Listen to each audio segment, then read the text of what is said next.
All right, gang.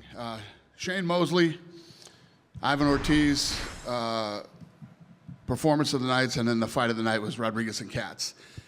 They won the bonuses. Congrats to them. Oh, how you feeling? I'm very tired, but we'll be all right, you know? Struggling through.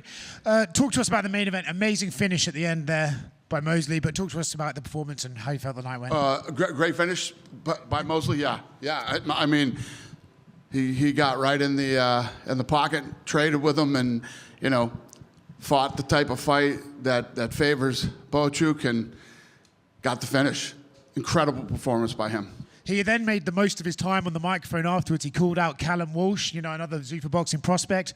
I think Callum's got a fight coming up, but is that something you'd like to match up, these sort of fights already? Well, the fortunate thing for Callum is everybody wants to fight him, and there's lots of great matchups for him, so we'll get it figured out. Is this where we're starting to see the Zuffa boxing plan take shape, right? You've got guys that you're bringing in, they're having performances, and then they will start matching up with each other based on the names they've already produced. Yeah, I mean, when the best fight the best, that's what everybody wants to see. A great card, top to bottom, with lots of up-and-coming prospects, lots of undefeated guys fighting undefeated guys.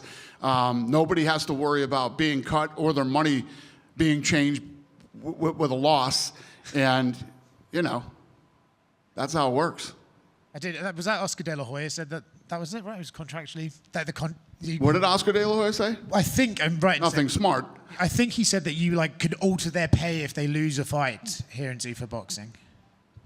Why would you even quote Oscar De La Hoya? I mean, we have the same name. I get excited sometimes. You know what I mean? You were about to take this show on the road to England, to Bournemouth, with a travelling show for the first time. What is the thought process behind that? Why did you pick Bournemouth, and talk to us about going on the road for the first time? What's the question? You're taking Zuffa boxing to the UK. Right, talk to us about that process. Yeah, I mean, we have an incredible Sky deal, so we're going to do a lot of fights over in the UK. Do you feel like that's going to be one of your major markets? Realistically, over the last, I don't know, 15, 20 years, boxing has become a European sport. I mean, you know, it definitely doesn't have the same power it had in the United States in the 90s and early 2000s. We're going to be a bit cheeky with this one. Being that you are promoting Tyson Fury, Anthony Joshua, can you tell us where that fight will be taking place? Where it will be taking place? Where will the Joshua Fury fight take place? I'm going to leave this one alone. Apparently, I'm not the promoter for that fight, according to some guys. I saw Frank Warren also was asked about it yesterday, and he said that in Tyson Fury's contract, it specifically says Zuffa Boxing are not allowed to be the promoter of that fight. Then he must be right.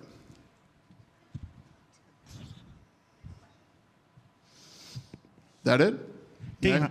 Chris Mannix put out there that Shakur Stevenson is coming over to Zuffa. Is that any validity to that one? Did we announce that Shakur Stevenson? No? Possibly. Listen, at the end of the day, I think that everybody's going to be here at Zuffa Boxing. Including Devin Haney after his dad put out that cryptic $100 million contract message? I think that everybody's going to be at Zuffa Boxing eventually. Is that Shakur Devin one day? Well, what I said was, last night too, I said, at the end of 2026, right? I mean, you guys, most of you guys were here for the first press conference that we had. I said, judge us by our body of work as we head into 27. So, yeah. I don't know why I would say things that weren't true, or, I mean, look at what we've done in just 4 months. Look at tonight. And look at you know, how these guys are fighting right now. I mean, tonight was a great card, and they're only going to get better. And what starts to happen is when you start from the bottom up and you start to build your way up, you then have all these built-in storylines. And now you already have guys calling out other guys inside the, you know, inside our universe here, and this is how it all works and how it all starts. And we want everybody. We want everybody to fight here. So, but what's funny is, you know, when we talk about, you know, expanding on the Ali Act, all the guys that are fucking bitching about it are English guys who don't fall under the Ali Act. Find that very fascinating. Other than De La Hoya. And him showing up at that thing was the greatest fucking thing that could ever happen. I hope he shows up at everything, and I hope he brings the fucking WBC guy with him next time. That would have been fucking double good. So, yeah, I like Oscar showing up to this kind of shit. The best. You done with me? Dana, there was an interview done on Fight Hub. A guy that you like, and I know that you're friends and you respect, Roy Jones Jr., Yep. kind of came out and was saying about what these changes, it's going to erase history. You know, that you have to kiss these guys' ass to get fights. Does that kind of hurt that a guy I know that you respect and are friends with has kind of came out and it seems like he's talking against what you guys are trying to create? No, I think everybody's going to have opinions, and especially the traditional guys who came up the way that they did.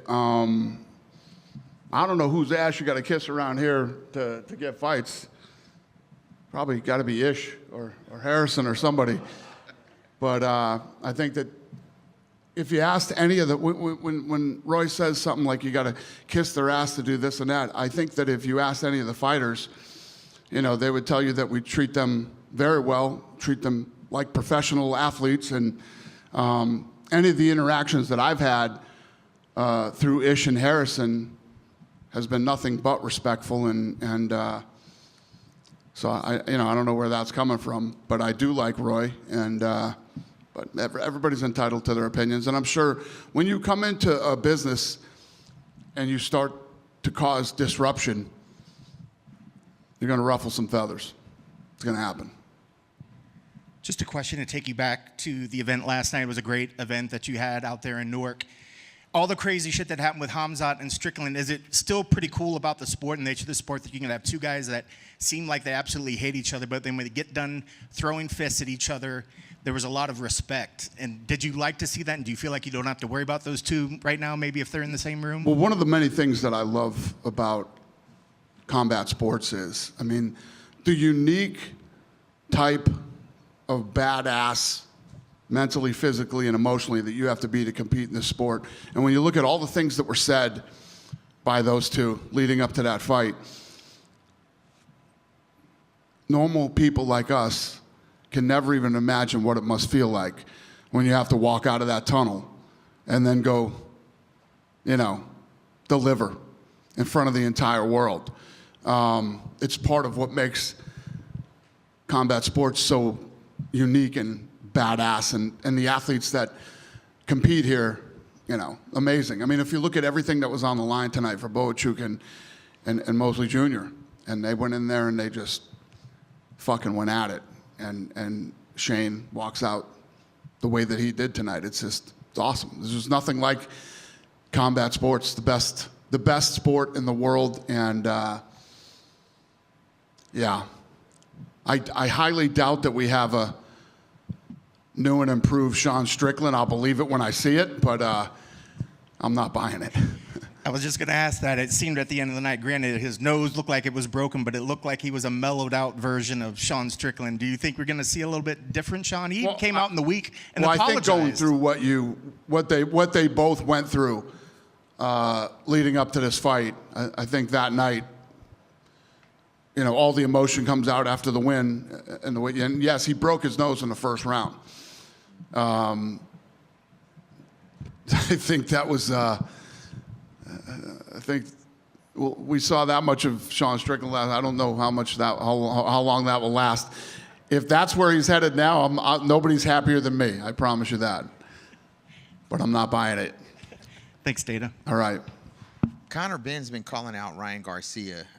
Being that Ryan is with Golden Boy, how would a fight like that be made? Our position and philosophy is that any fight can be made. I mean, this is the business that we're in. I mean, even the guys that are bitching and crying and complaining and everything else, they run a business. They're involved in this sport to make money, and there are very small windows of opportunity. And when something happens that builds a fight, you have to capture that fight right there at the time and in the moment. So I don't believe that any deals can't get done. Would that Conor Benn and Ryan Garcia fight, would that be like on a Ring magazine card if that does take place? Or would it be? Well, I don't know. I mean, listen, if we get it done, we'll announce it and we'll tell you how it came together. But anything is possible. Dana, I know you're not surprised that the Mayweather-Pacquiao is no longer happening at the Sphere. It's probably going to be T-Mobile. But did they ever reach out to you about the mechanics and logistics of the Sphere? Since you're the only one that ever went there. No. And last for me, the regardless of It's a good idea that I love the Sphere, but great idea to move it. They would have got murdered. right on. And last for me, even though we're getting it a little bit past its prime, regardless of who promotes it, with the losses to Joshua and Tyson losing, is that one kind of like 5-6 years too late, or does it still do good numbers across the pond maybe? I think that any time that you have, two big, powerful heavyweights, and leading into fights, people can bitch about a fight and say, this fight is 5-10 years too late, this is that. As fans and media, everybody bitches, but guess what? Everybody's going to watch it. Couldn't agree more. Thank you, sir. And congrats on a great night of fights. Thank you. Appreciate it. You done with me? Thanks, guys. Have a great night.